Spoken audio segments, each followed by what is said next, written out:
কোরআনুল কারীমের মধ্যে আল্লাহ তাআলা বলছেন, আল্লাহর কথা শুনলে সাহাবীদের চোখ দিয়ে তারা আয়ুনাহুম তাফিদু মিনাদ দাম'i, নবী আপনি দেখবেন আপনার সবগুলো সাহাবীর চোখ থেকে অঝরে পানি ঝরছে, কাঁদতেছে। আল্লাহর কোরআন শুনলে সাহাবীরা কাঁদত। কোরআন শরীফে একটা সূরা আছে 29 পারা, সূরা দাহর, কোরআন শরীফের 75 নম্বর সূরা, 76 নম্বর সূরা। এই সূরাটা ছোট্ট একটা সূরা। এই সূরার মধ্যে জান্নাতের অসাধারণ বর্ণনা আছে।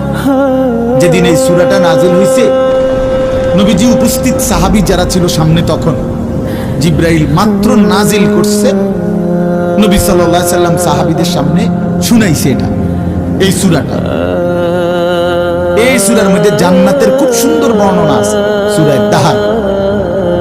তো এই সূরার এই জান্নাতের বর্ণনা শুইনা এখানে বসা একজন সাহাবী, কালো, রাজুলুন আসওয়াদ তাফসীরে আছে, উনি ছিলেন একদম কালো রঙের সাহাবী, সহজ সরল সাহাবী। এইখানে বৈশাই একটা চিৎকার দিছে জান্নাতের আকাঙ্ক্ষায়, ওইখানে ইন্তেকাল করছে। আল্লাহ নবী সাল্লাল্লাহু আলাইহি সাল্লাম বলছেন, লাকাদ আখরাজা নাফসা সাহিবিকুম আশ-শাওকু ইলাল জান্নাহ, তোমাদের সাথী জান্নাতের শৌক আগ্রহে জীবন দিয়ে দিল। দেখো, जान दिए दिलो जान, निकल जाए दम तेरे कदमों के नीचे, यही दिल की हसरत, यही दिल की आरज़ू। আল্লাহর প্রিয় বান্দারা এটা বলে যে, হে বড় মাওলা, আপনার কদমের নিচে জীবন দিয়ে দিলাম। এটাই ছিল দিলের তামান্না, এটাই ছিল দিলের আফসোস, আহাজ।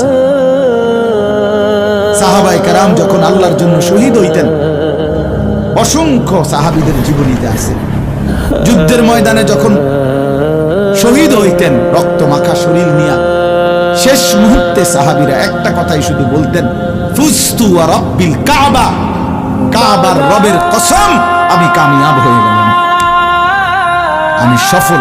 ফুজতু অর্থ হলো আমি সফল হয়ে গেলাম, সফল হয়ে। তার মানে শহীদ ব্যর্থ হয় নাই, শহীদ কি হয়েছে? সফল হয়েছে। শহীদ জীবন পেয়েছে, নতুন করে জীবন পেয়েছে। এই জন্য আমার ভাই, আল্লাহর জন্য আল্লাহর কথা শুনবে দিলের হালাত এমনই হবে। হাদিসের মধ্যে আছে, হযরত আব্দুল্লাহ ইবনে মাসউদ রাদিয়াল্লাহু তাআলা আনহু, তিনি